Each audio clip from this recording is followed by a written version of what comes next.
Hello, everyone, and welcome to another episode of the Goblins and Growlers podcast. I'm Josh Maltby at Black Cloak DM on Twitter. I'm Brandon Dingus at Way of Brandalore on Twitter and Instagram. How you doing, Brandon? How you holding up?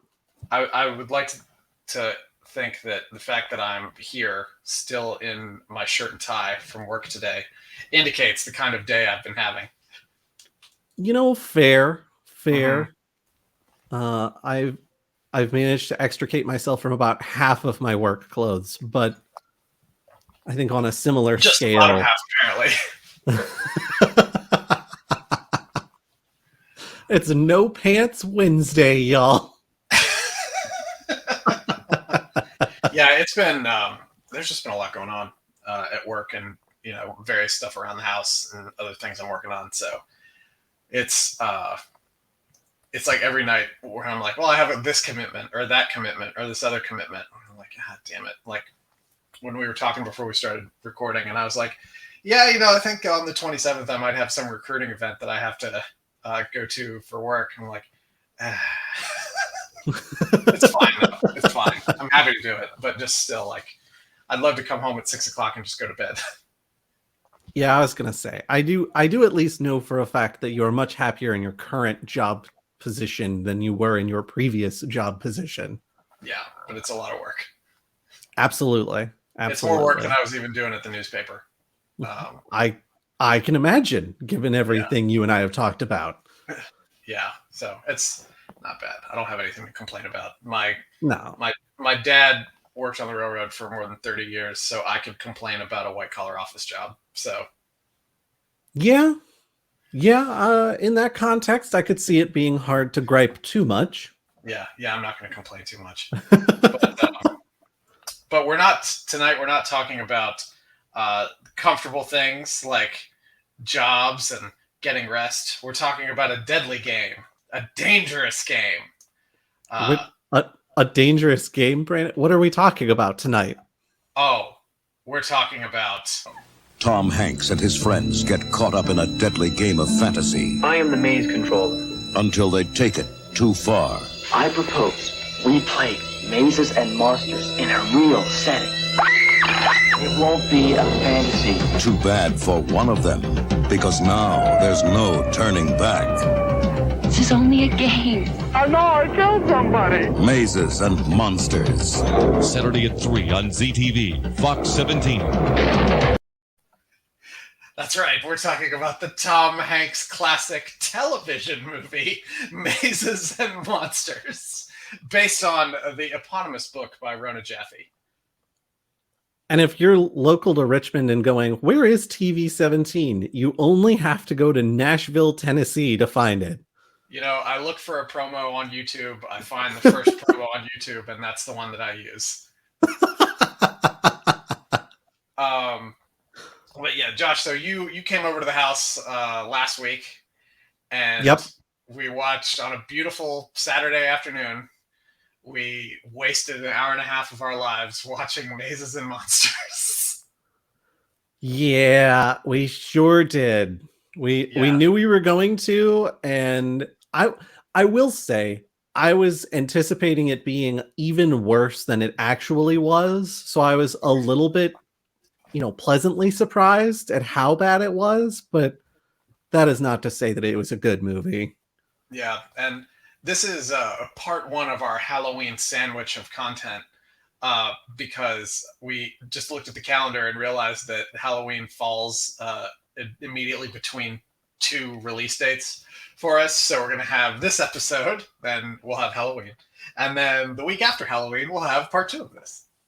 So it all works out perfectly. It's a big It's a big old pumpkin skeleton sandwich of spooky content. A pumpkin skeleton sandwich. Mm-hmm. Yeah, and we'll even cut the crust off for you, just like Mom used to do. But Mazes and Monsters, for anybody who's not aware, but if you've been playing tabletop role-playing games, specifically D&D, for almost any length of time, you're familiar with the satanic panic, the 80s sort of religious reactionary campaign against Dungeons and Dragons because it's corrupting our children. We a little bit later on will, after we talk about the movie, we'll get into a bit of the details of its genesis and some of the faulty foundations upon which it was built, and the relative dearth of research performed by Rona Jaffe before writing the story. But this is, I think, a wonderful time capsule into the skewed informationalist thought process about Dungeons and Dragons that existed in the 1980s. To give folks an idea of the turnaround for this film, the actual events that the book was based on happened in 1979. The book was written and published in 1980, and this film came out, 1981, the book was published, and then the film came out in 1982. That's a pretty quick turnaround for something like that. It's definitely strike while the iron is hot territory for these kind of things. TTRPG bashing was the hot thing, and CBS was really going to get in on it. It was. This movie is 100 minutes long, which surprised me. But then again, when we watched it, it did feel like it had 4 or 5 different endings at various points. But yeah, there was a little bit of that. It was 100 minutes. It, like I said, it was based on the Rona Jaffe book. It was written by. I struggled to find some interesting trivia for this film. So I've got a couple of items that I'll sprinkle through the conversation. But it was written by Tom Lazarus, who is probably most well known as the writer of the film Stigmata, which you may remember. It sounds vaguely familiar. I'm familiar with the term stigmata. I don't know that I recall much about the film. Yeah, it was a horror film from 1999. So I saw it in the theater in my senior year of high school, but I don't really remember a whole heck of a lot about it. It starred Gabriel Byrne and Patricia Arquette. So I sort of remember it, but not a whole lot of it. But I hope Tom Lazarus had work between releasing Mazes and Monsters and 17 years later releasing Stigmata. I'll tell you exactly how much work Tom Lazarus had. His filmography goes back to 1976, but he did Mazes and Monsters in 1982. He did another TV movie, The Awakening of Kandra, in 1983. He did a movie called Centerfold in 1996. And then he did Stigmata in 1999, and that was it. But he's still alive, apparently. Interesting gap in the middle there, but we won't go too far into that. This isn't the Tom Lazarus episode. This is the Mazes and Monsters episode. With a name like Tom Lazarus, it's possible he may be alive for another 100 years to make another movie. So we'll see. But anyways, that was trivia item number 1. I've got 2 more. Just when people thought his career was dead, it came back to life. He'll do Stigmata too. Electric. But we've put this movie in sort of the historical context. I had always heard of this film, and it just seemed too silly to actually watch, because I really just kind of hate the whole D&D is evil, chick tracks, blah, blah, blah, blah, that kind of thing. So I never really paid it much mind, but I'm actually kind of glad that I watched it in a certain way, because not that it was good. I'm not glad that I used that time that I could on a wonderful sunny Saturday afternoon that I could have been doing something else. But it's nice to just see it. And, obviously the one thing everybody knows about this film is that it was the first leading role that Tom Hanks ever had. This is when he was 26 years old.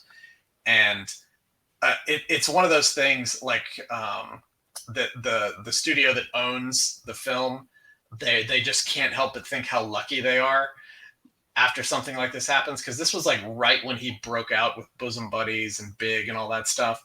So this is probably the last opportunity anybody ever had to get Tom Hanks in a TV movie, basically. And now when they market, anybody markets this movie, it's always Tom Hanks in Mazes and Monsters. like an updated cover for it that I've seen out there on the internet, and it's basically Tom Hanks as of maybe 10 years ago, and like a picture of him, and it's done in Photoshop. It's got some fade on it and stuff, and it looks really kind of haunting. But it's clearly a like 60 something Tom Hanks or whatever, like 50s or 60s. It looks absolutely nothing like he does in this film because he's got his Tom Hanks like puffed out fro from the old bosom buddy days and everything. But he's great. Like Tom Hanks is great in pretty much everything, and he's great in this film. So I can't fault him for anything. I can fault about 99% of the rest of the movie, but he was fantastic. Yeah, I will say, like, he does kind of make the movie, which ends up working out well. Like, they made him the main character. It's his first leading role. He ends up becoming a huge star. Like, he did a really good job with what he was given. I just don't think what he was given was very good. No. Oh, I just thought of another example of something like this. It's like when Chappelle was in Half Baked, and that was before he really hit it big with his show. And now every time you see a re-release of Half Baked, it's always like Dave Chappelle in like 72-point type, and then Jim Brewer in like 10-point type, and then in Half Baked. There was, I do recall when we were watching Mazes and Monsters, there's the whole intro sequence, they're introducing you to all of the 4 main characters and their personal and home lives and what that is all like. And I recall both of us sitting there and being like, it's been 15 minutes into this hour-and-a-half movie. Where is Tom Hanks? Yeah.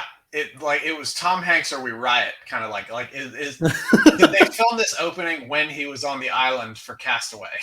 Is that why he's not here?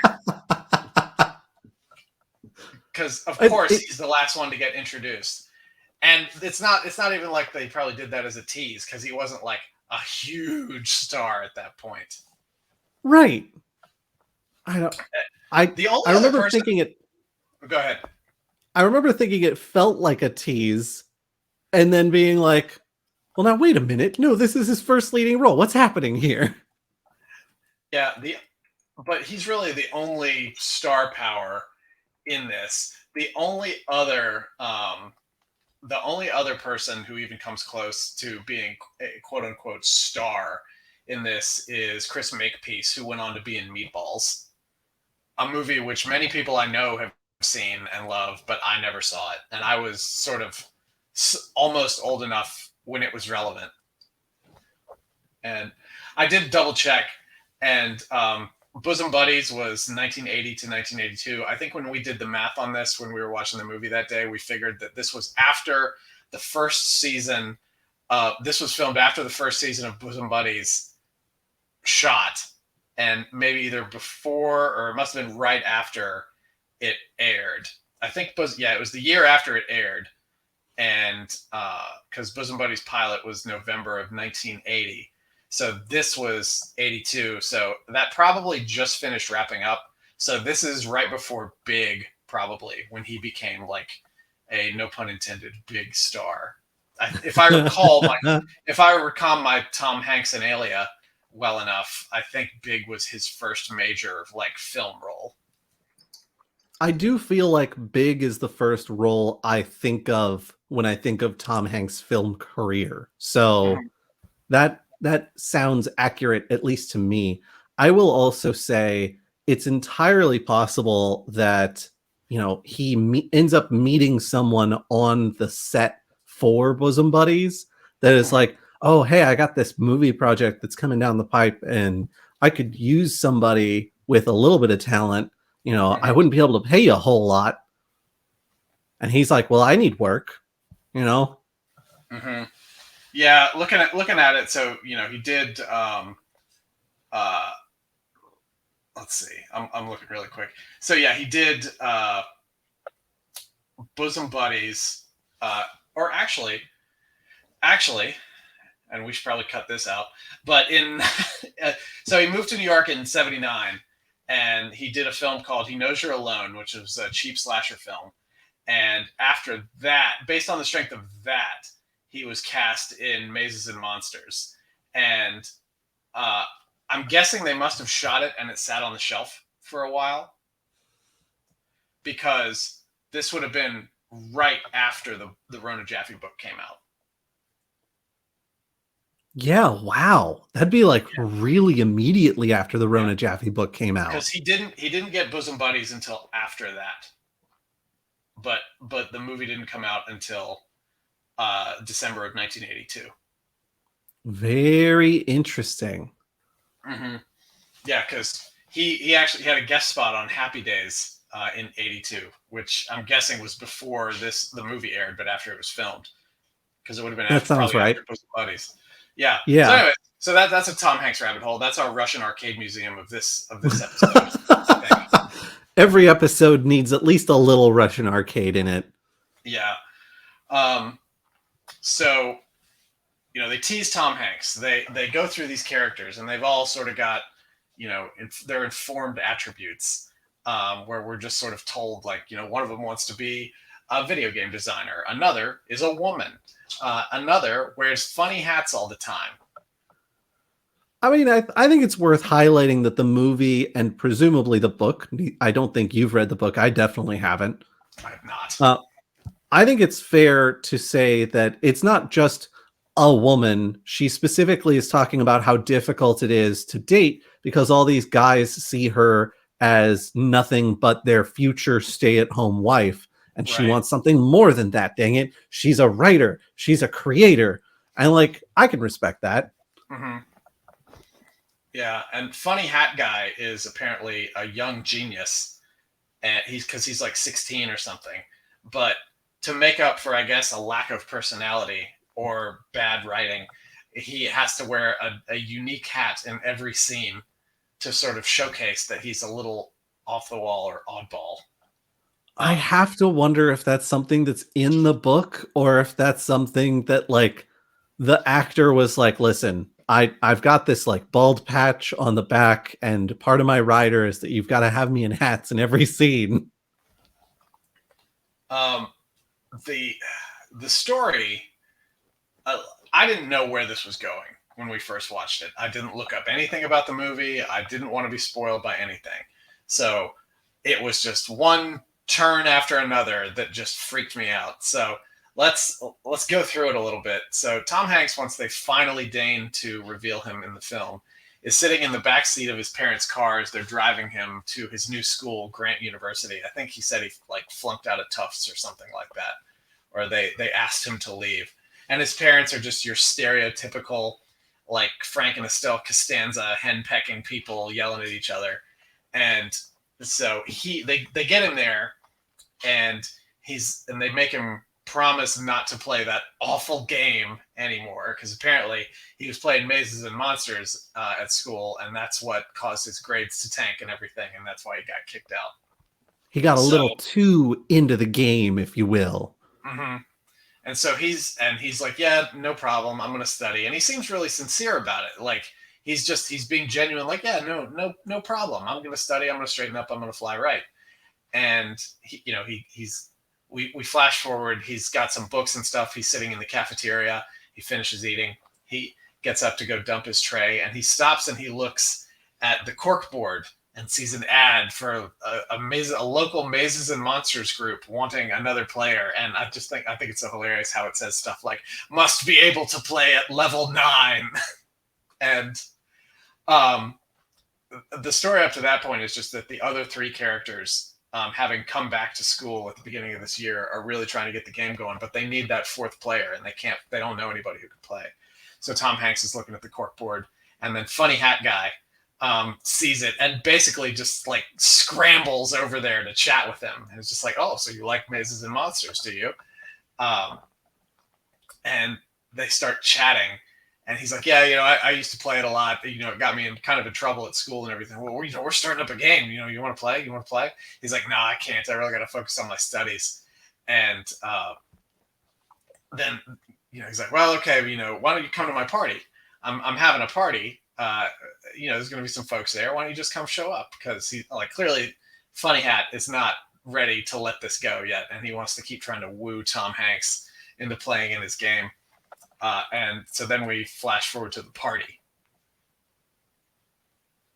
Yeah. And at the party, there's a cute girl, and it turns out the cute girl is one of the players. And she's like, "Oh, you used to play? Oh, you're level 9? What a coincidence." And then immediately, like, Tom Hanks is swarmed by the other friends, and all three of them are like, "You got to play in our game. You got to play in our game." And he's like, Yeah. "Well, maybe a little bit. Like, I could, maybe." Because obviously Tom Hanks wants to get with this girl. And of course, then there's like the whole following like montage is them playing Mazes and Monsters and Tom Hanks awkwardly flirting with this girl until they're dating. Yeah. I love to when they're trying to convince him to play, they're like, and he's very responsibly being like, "No, like I wasn't able to sort of manage my time properly when I was playing before." And they're like, "Oh, come on, we're not nuts about it. We're not crazy about it." But like later in the movie, they say stuff like, "We've only played 3 times this week." I love how like the whole trajectory of this movie would have changed if not for their peer pressure on him. He was trying to not play, and they were like, "One of us, one of us."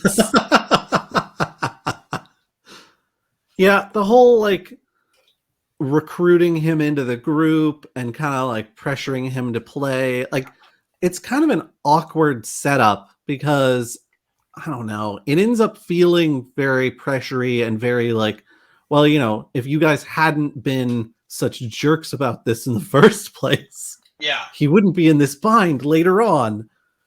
But like, I don't know. I also have felt the desperation to get a full group together so that we can play on a semi-regular basis.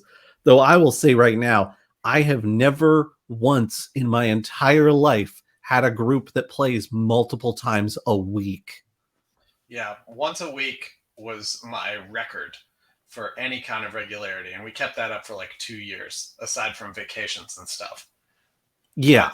God, like I love playing D&D, but there are other things that you can do with your life on other days of the week rather than playing it like 3 or 4 or 5 days a week. That's me being an old man, I guess, coming out there for a second. It's like, good Lord, go pay some bills, see the sun, something like that. Don't play for 4 days in a row. You kids ought to pace yourselves. You don't want to play yourselves out of a campaign so soon. Yeah. And so it's Mazes and Monsters as a game is just funny because, we see a bunch of scenes of them playing it, and it's what somebody who only has sort of the barest passing knowledge of D&D would describe as a D&D game. Like there's candles all around, there's a DM screen. You don't really see them rolling dice all that much, but there's definitely a dice component to it. And all they ever roll are D6s, I think. Is it D6s and D10? No, it was a D12 because we were like, oh, it's a D12 That's right. system. Yeah. Oh yeah, I almost forgot. Yeah. And like any kind of stereotypical depiction of a D&D game, like it starts out, and the dungeon master, which in this game is called the maze controller, is like, "I am the maze controller. I am the god of this world," and like standing there with the candles and everything like that, and then everybody has to go around introducing their character, and like Tom Hanks is like, "I am Pardue, a holy man," and they introduce themselves by putting their minifig on the table, and it looked kind of just like a tablecloth. Like it didn't look like a dungeon map to me that they were playing on, but everybody introduces themselves, and they're just so super serious about the whole thing. It's really funny. It's like very unintentionally funny. I think my favorite part is when they are like, "Oh, what we should do is really ramp the game up and make it more interesting. We should play in this nearby abandoned mine." And when they finally get everybody on board with the plan, they're like, "Well, how do we do this up proper?" And they all have to get into like LARP costumes in order to climb into this mine to play the game. They all get in their LARP costumes, and then they get into the woman. I think her name was Kate. They get into her like like AMC Pacer or Gremlin or something like that, and all drive over there. But Hat Guy decides like it was his idea to do the LARPing. So he's like, I'll be the maze controller. So he goes there early and takes a bunch of stuff and sets it up. Like he hangs skeletons in places and puts torches up and everything. And then the whole goal is like the other three, their adventuring party has to go through, and he's the maze controller just sort of shouting instructions to them. But it's weird. And I mentioned this when we were watching the movie because he's clearly shown as like he's found a little place to like set up and hide. And he's able to talk to them like throughout the cave. And they just happen to be able to hear him no matter where he is. They're not using walkie-talkies or radios or anything like that. It's just sort of magical proximity to everyone so that they can communicate. And he is also somehow aware of their individual positions within the cave because he like sets up traps and riddles and things for them. And it's like, how is any of that possible? Yeah. Now, like nowadays you could do something like that. It would take a little bit of effort, but it wouldn't be like too overly complicated. You could do some sort of like GPS mapping of the cavern, tell everybody gets a little like locator so you could always know where they are. And you could probably set up some computers or something to trigger some interesting events as they get to certain parts. So it would be like doable now, but this was 1982. Yeah. And we sort of glossed over a lot, but it's been like months at this point that they've been playing these characters, right? So they're really into it at this point, and they decide to split the party to go find, because he's laid out all these clues and treasures and things like that. So they split the party to go try and find stuff, and Tom Hanks finds himself in this one cavern. And this is where we should backtrack just a little bit. We're doing a terrible recap of this film. But out of nowhere, as Tom Hanks's relationship with Kate is ramping up, they're in one of their dorm rooms, and they start having like some sort of real serious feelings conversation. And he starts talking about how his brother named Hall ran away when he was younger and just disappeared to New York.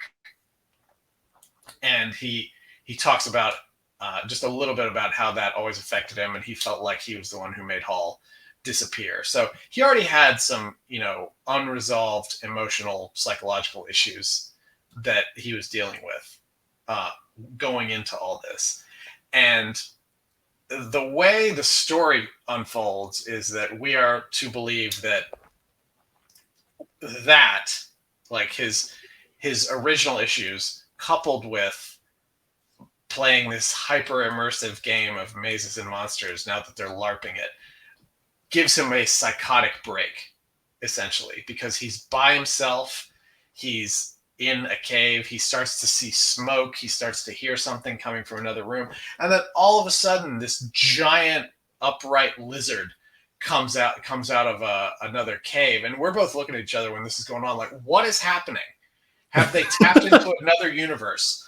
What is going on? Is this something that Hat Guy set up? Did he hire some people to come and be monsters?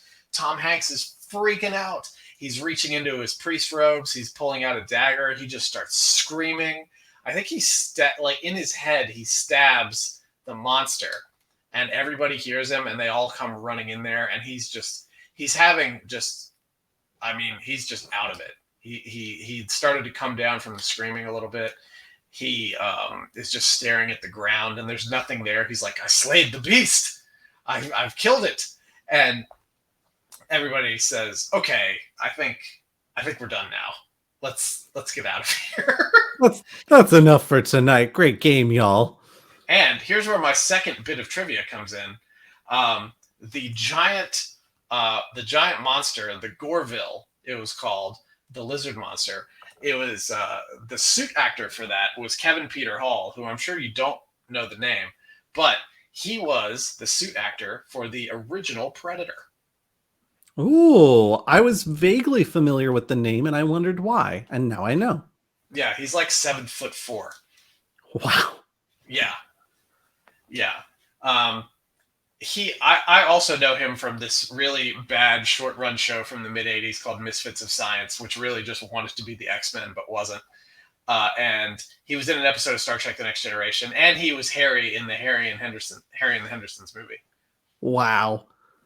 Yeah. So to kind of expedite the next sequence, basically it's Tom Hanks's character slowly becoming more and more Pardue-like, and his friends being like, "I'm mildly concerned about his behavior, but it seems okay. I guess he's just really into the game." Like he breaks up with the woman Kate and is like, "No, I have to be a holy man." He's having visions in his dreams Yeah, he about had a how he vision. has to like Yeah, he had a vision from somebody that told him he needed to stay pure and celibate. So that's why he broke up with her. he needs to be a holy man and travel to the two towers or something, and like there's a hidden city underground, and all of this, all of these like visions and mystic messages and things like that he's having in his sleep. And he's talking about none of it with his friends. He's just acting slowly more and more strange. And then at their Halloween party, he's finally like, "Now is my time." And he wanders off, they presume, to the local cave.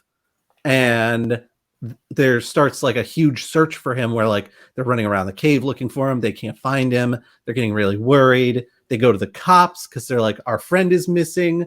They're like, "Well, how long has he been missing?" And they're like, "The weekend." And they're like, "Well, a weekend's not a long time for your friend to be missing."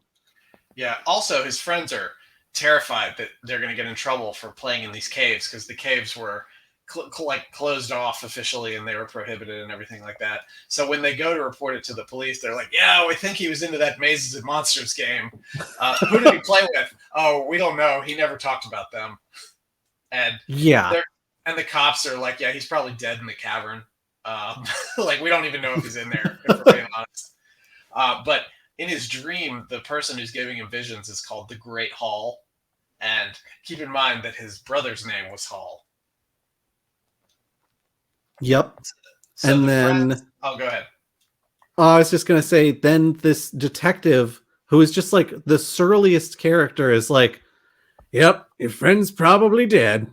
Miles and miles of caverns, and it's been days now, and he hasn't had any food and presumably no water. So, yep, we're gonna find ourselves a corpse when eventually we find him." And other cops are interrogating the friends, keep trying to find holes in their stories and everything like that.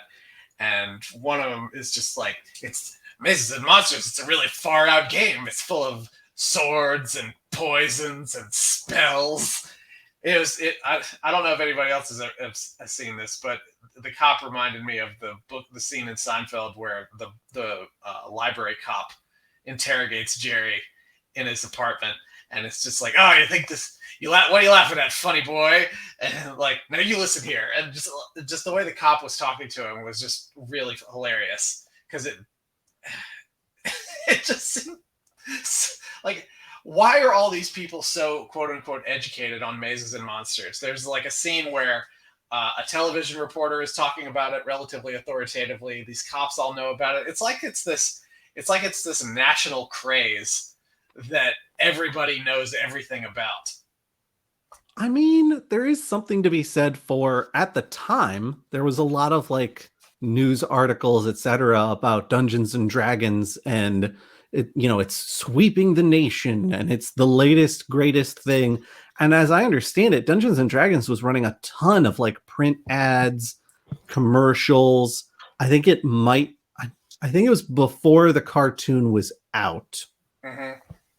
but I think there was like extra material that was like something to the effect of comics that were already happening. Mm-hmm. Yeah, it just struck me as funny. That was never my experience in the world. I tend to use my parents as like sort of guideposts for normal people, like normally informed people in the 80s, and they had no idea. Like they were aware of what it was, but that was about it. Fair. I wasn't around in the 80s, so I can't comment. I just know when I started playing, Dad didn't care because he's like, well, at least I know where you are on a Saturday night. I know you're not out in the streets causing trouble. Which is precisely what he would have been doing at your age. It is precisely what he was doing at my age. He's told me a lot of stories, which I will not repeat here because in the past he has told me I am not to be talking about his business with anybody. That's delightful. Yeah. So anyway, so Tom Hanks wanders off that night to go sort of like fully become Pardieu, the holy man. And I think it cuts to him just sort of walking through New York City after a while. Like he's gone from the movie like for a solid 10 minutes because the friends don't know where he is. We're not getting any idea of where he is. Then all of a sudden he's walking around in New York City and he walks past some like Lenny and Squiggy style toughs in the street. They got the leathers on and everything and got their slicked back hair. And they look at each other like, oh, here's a mark we can take. And they follow him into an alleyway or something and they try to rob him and he's wearing a pouch on his belt and they want to know what's in it. He's like, well, those are my spells. I guard them with my life. And then they come after him. So he pulls a knife out and he tussles with them for a little bit and he ends up stabbing a guy. The dude goes up against him unarmed versus knife. And I'm like, even if you think this dude's a pushover, you're really going to be like, yeah, I'll wrestle with a guy who's got a knife. Yeah, and I don't think the guy died, but Tom Hanks definitely stabbed him in the abdomen. Yes, he definitely gets a good abdomen stab after being confused for a Gorville. Yeah, that's right. Yeah, because he has another sort of break, and he sees that the guy from Predator again, and he attacks him. And then he wanders out of the alleyway, and by now it's nighttime, and he's just sort of walking around, and he's like just brandishing a bloody knife as he does this, and nobody notices because it was New York in the 80s. So he seems to have a moment of lucidity, and he goes to a payphone and calls Kate, and it's some really good wrought acting from Tom Hanks, just crying about how he's in New York City and he doesn't know how he got there. He's like, I think I killed someone. There's blood all over my knife. And she's like, oh my God. Like, she's woken him up, or he's woken her up out of the middle of the night. And she's like, oh my God. So, okay. So you're in New York City. We'll go to JJ's house. JJ is the funny hat guy whose mom is also rich. So she has like some big brownstone or something like that somewhere in New York. So she gives Tom Hanks the address for it and says, you go there, I'll get everybody, we'll drive up there and we'll come get you. And he says, yeah, sure. And he wanders off again, and I guess he just sort of falls back into his Pardieu persona very soon after that, because he finds himself down in the subway and he starts wandering around in the subway, and he goes through like a service door and ends up in the subway tunnels, like very deep below them. And he runs into an unhomed individual, and he's like in full Pardieu mode at this point. And he's like, and he can hear the subway up above. He's like, does the dragon guard this place? Can you tell me how? And he's like, I'm Pardieu, a holy man. And the guy says, hey, yeah, and I'm the king of France. And then he says, oh, your majesty, it's a pleasure to meet you. Easily the best scene in the whole film. Yeah.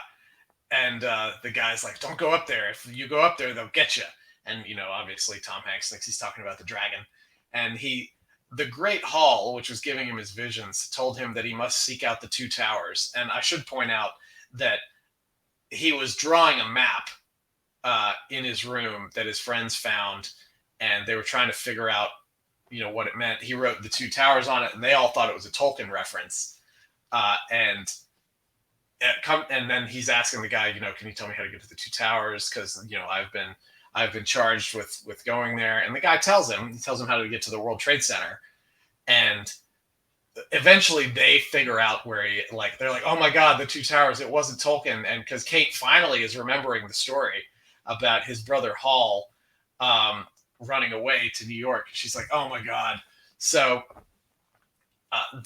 he ends up making his way to the World Trade Center, and he gets there like right before they do. And there's this really weird and unnecessary series of scenes where they're just missing each other or they're going all over the building.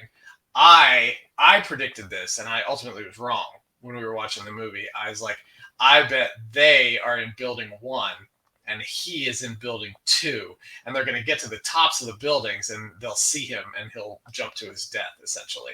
And that didn't happen, but it would have been an interesting twist, and it would have probably been a less weird ending than the one we got. But they get up to the top, and he's just about to jump off the building, and they're like, "Oh my God, don't, Tom Hanks, don't jump off the building." And he's like, "Well, I'll cast a spell. I'm going to fly. I've been summoned by the Great Hall."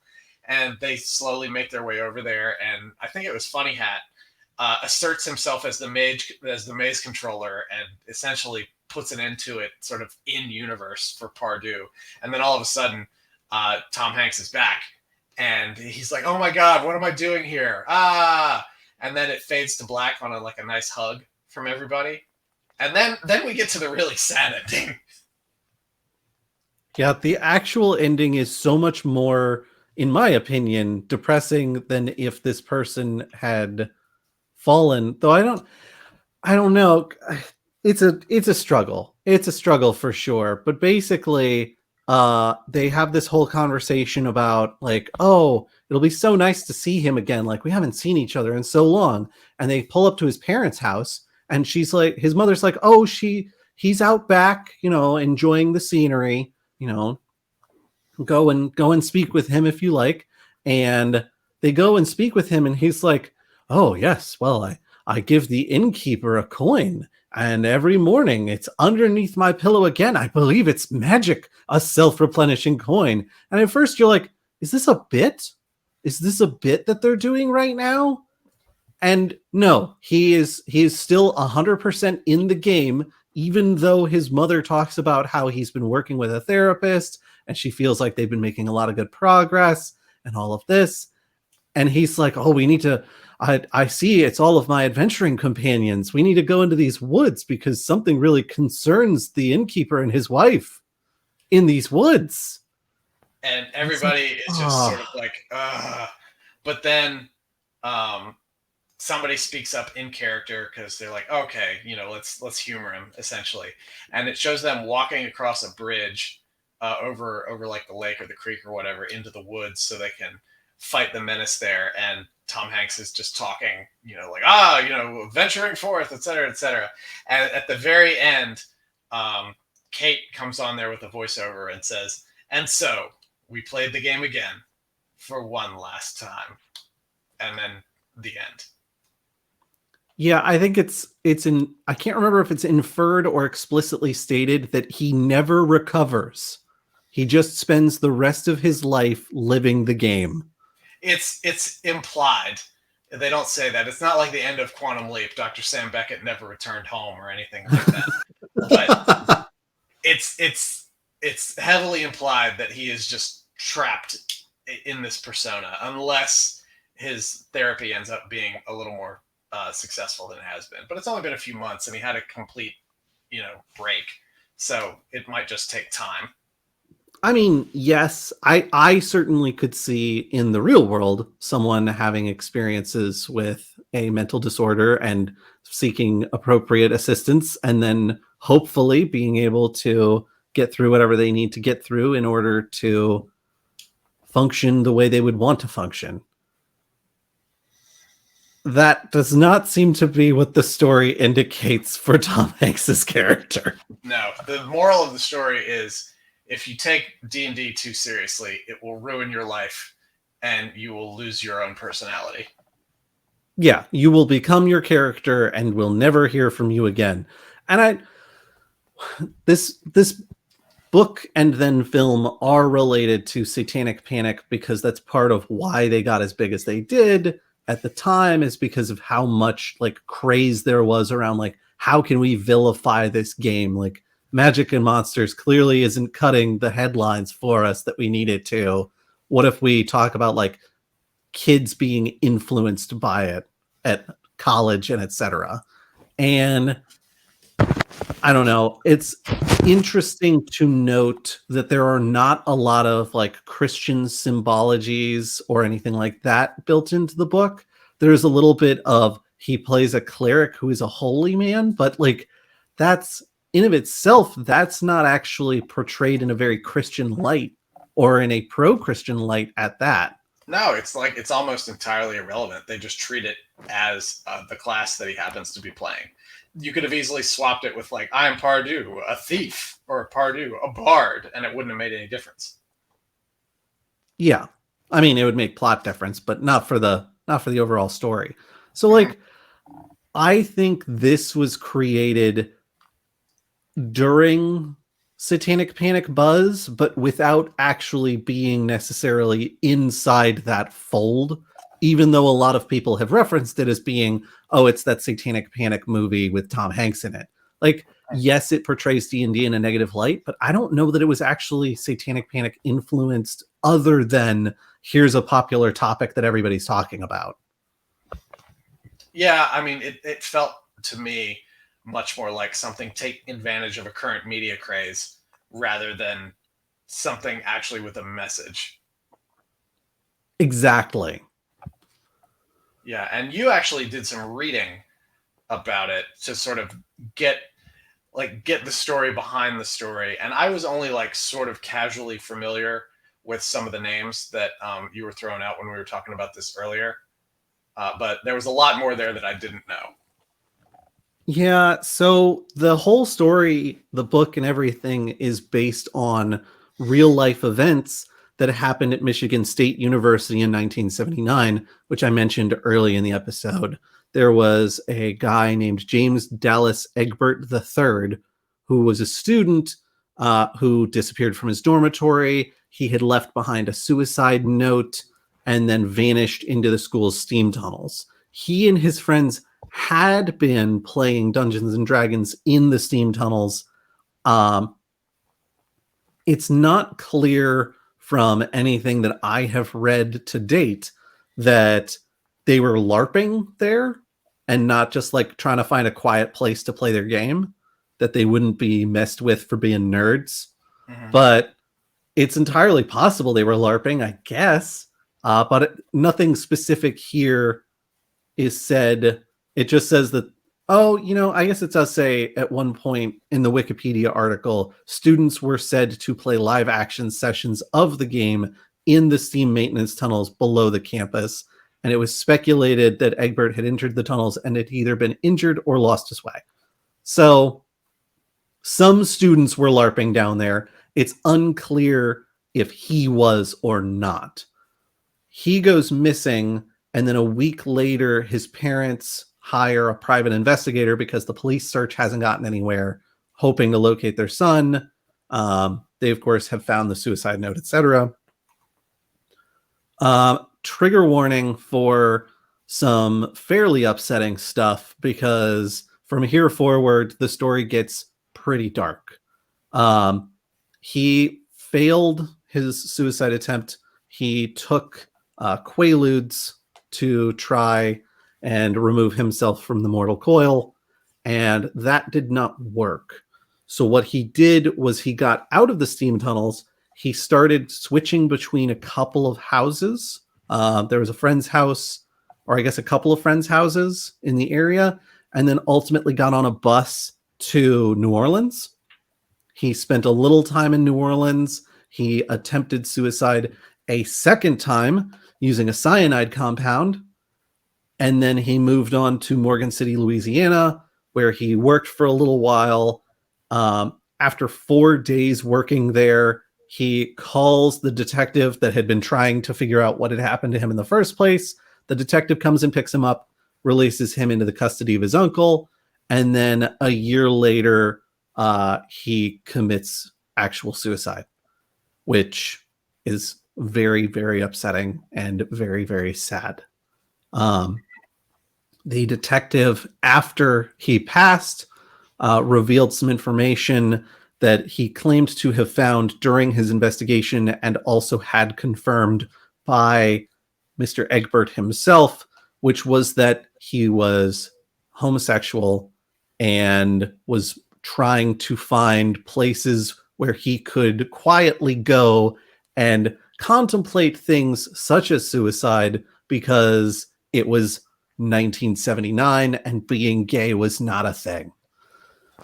And the movie actually sort of lightly touches on that because JJ, the hat guy, he kills his character in the original game that they're playing, and he gets kind of depressed about it because he feels like his friends aren't sympathetic to it, and he feels like he's being left out because they're like, well, that was a choice you made.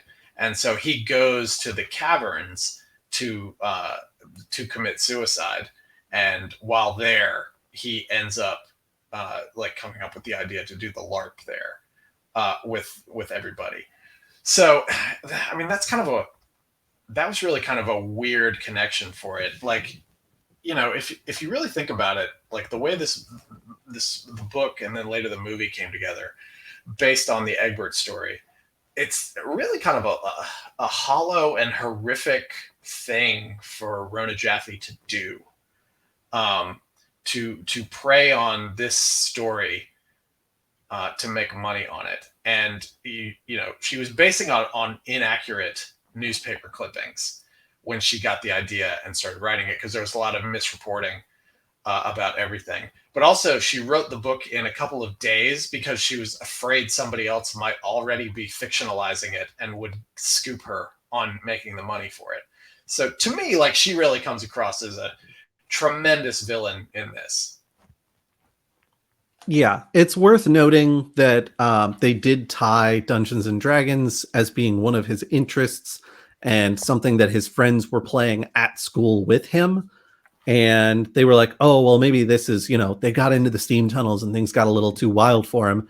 But the investigator, Detective Deere, William Deere, he talks later about how he kind of regrets tying these two things together, because at the end of the day, it didn't seem like Dungeons and Dragons really had anything to do with it. And that's really what the news media and a bunch of, you know, Christian groups and etc. really latched onto, is, oh, Dungeons and Dragons is a really dangerous game that our kids are getting way too into and losing themselves in it and then committing suicide, which is not at all how that went, even a little bit.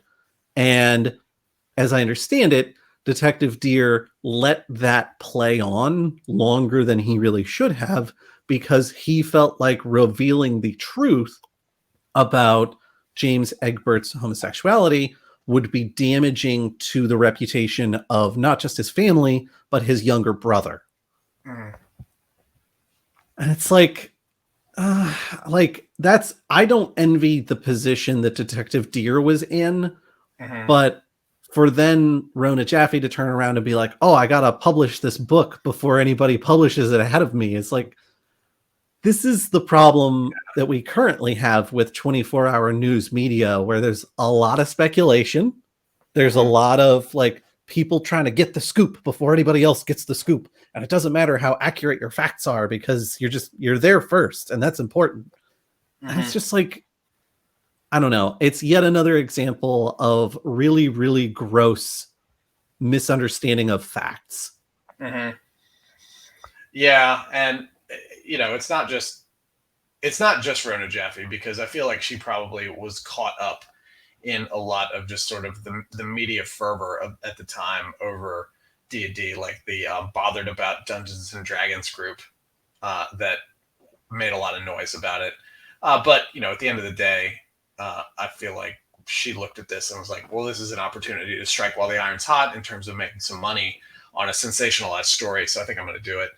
She died, unfortunately, in 2005 at age 74. So not like we could really reach out to her to talk about this or anything. I'm sure, you know, it would be interesting if she were still alive now, with the resurgence of Dungeons and Dragons and how it's sort of a pop culture mainstream now, to see what her reflections on, you know, sort of her part in satanic panic sensationalism would be.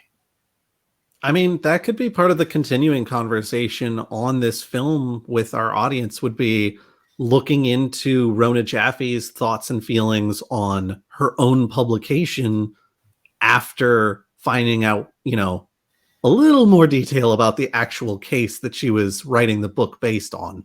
Mm-hmm.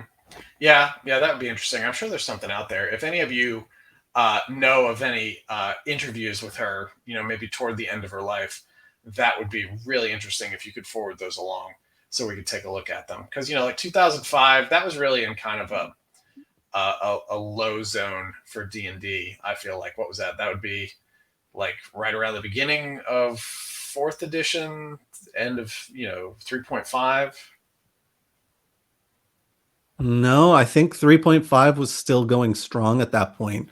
4th edition was closer to 2010, I want to say, because I distinctly recall playing a beta test for 4th edition, or was that 5th edition? It was 2008. Whoa. Yeah. It was announced at Gen Con in 07, and then it came out a year later. Oh yeah, that's kind of a goofy little tidbit about this is that he went missing. James Egbert went missing around the same time Gen Con 12 was happening in Wisconsin while he was in Michigan, and so there were a few people who attended Gen Con 12 that were like, "I think I might have seen the missing guy who's all over the headlines." And it's like, of course you did. No, you did not. Stop it. But yeah, just all around, it's a sad story that is a consequence of the time during which it happened, misunderstandings about parts of the story that were involved and perhaps didn't really have a big effect on anything that happened, and then somebody taking advantage of that misunderstanding to make a buck on a story, and then a TV movie getting made about it. So shame on you, Procter and Gamble, for sponsoring this. Yeah. I mean, there's not really. It's not a good movie to begin with, No, and then it's on really top not. of that, you've got the backstory behind how the movie came to be, and it's like, I'm really glad, first of all, that this is a bad movie, because I would not want to see it and be like, wow, what a cinematic masterpiece. I wonder what the story behind it. Oh, no. Yeah. The only reason anybody really knows about this movie now is because Tom Hanks was in it. I think it's that, and that it's early, and I mean early in Satanic Panic as a craze. My understanding is that Satanic Panic literature literally only started to be published in 1978. Oh yeah, I mean, like people would know about it because of like the D&D connection. But I mean, like, would anybody be mentioning it? No, it would be like footnote just way down there. But the fact that Tom Hanks is in it, that elevates it so much. Like, I think the next movie he made after this was Bachelor Party. Oddly enough. Oh. What an odd turn for him. This was in the beginning period when Tom Hanks could do no wrong, and then he had a little bit of a low period in his career, and then he came back still not being able to do any wrong. So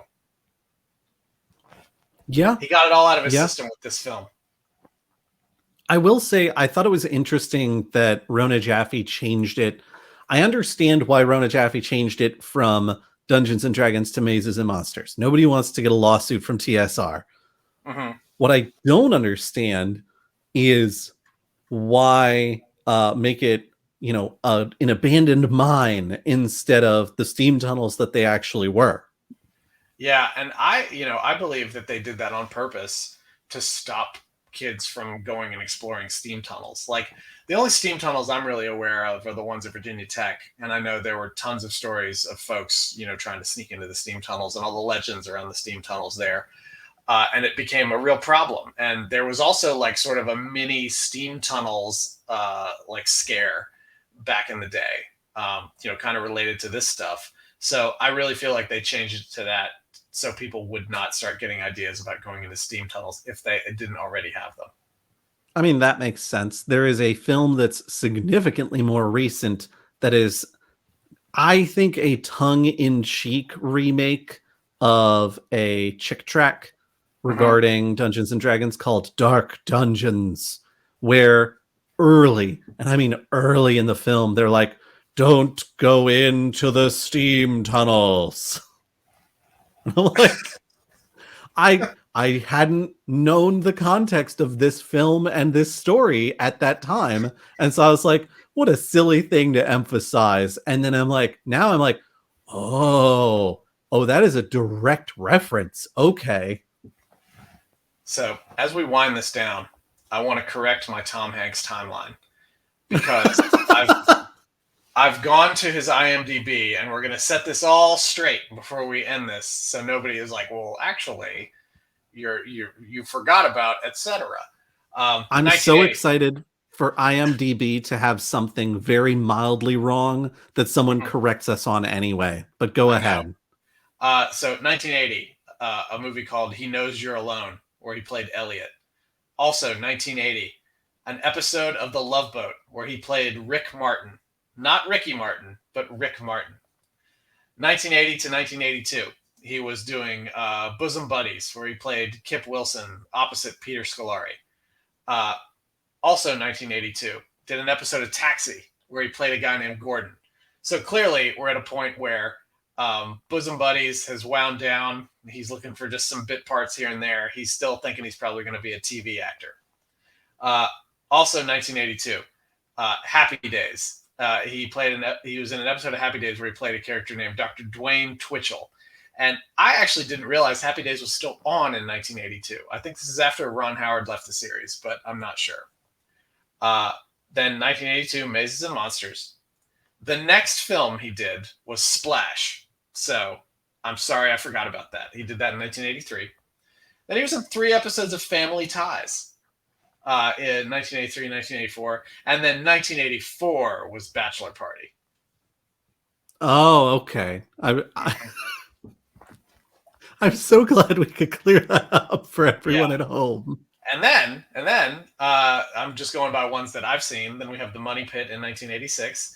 We have Dragnet in 1987. Big in 1988. The Burbs in 1989, which I saw at a drive-in theater in West Virginia in 1989. I don't remember a whole lot.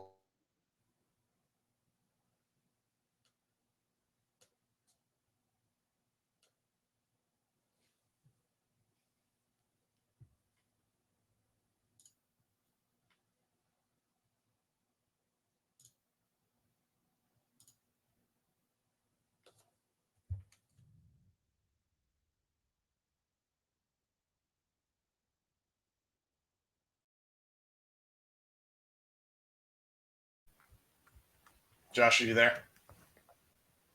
I'm back. Okay. What was the last thing I said? You mentioned The Burbs, and then on my screen you froze, which, since I'm running the StreamYard's recording, is a problem. It's fine, because our Audacities are still going, so we have the audio. That's true. I talked about a couple more Tom Hanks movies, and I figured then we could just end it. Yeah, I think that's fair. And I think we just put this up on YouTube, warts and all. Our YouTube audience will surely forgive us. Forgive us, YouTube audience. Yeah. Enjoy behind the scenes bloopers. Enjoy me quietly looking at my Wi-Fi settings to see if I broke something. But there's a lot of mix in this conversation. It was kind of a silly, dumb, reactionary movie based on a really tragic story, and Tom Hanks is involved. So that makes, it's worth talking about regardless, but that makes it at least interesting to talk about. But I think that's all we've got this time. We're going to come back in 2 weeks with a real discussion of the Satanic Panic, where we will have read books to educate ourselves on it and things, so we can have an honest discussion about it. So we'll catch you all next time, which is in 2 weeks, but I guess we should throw some promos here so we don't have to add them in a separate audio track later. But I fully agree with that notion, which is why you should telephone, telegraph, tell a friend about the Goblins and Growlers podcast. That's fair. I think that's a good idea. And you should also telephone, telegraph, tell a friend about Quid Pro Roll, our sister actual play podcast, wherein I play an over-the-hill professional wrestler and Josh is an emo thief boy. That's fair. I don't think there's really anything else going on right now that we need to promo. We're sort of in that late year, not a whole lot going on thing. Yeah, I mean, if you don't have a lot going on and you want to come talk to us about it, the best place is bit.ly/Goblin Discord. The second best place, you can reach me at Black Cloak DM on Twitter. And you can reach me at Way of Brandalore on Twitter. And also, if you have a favorite Tom Hanks movie, why don't you send that to us in an email addressed to contact@goblinsandgrowlers.com.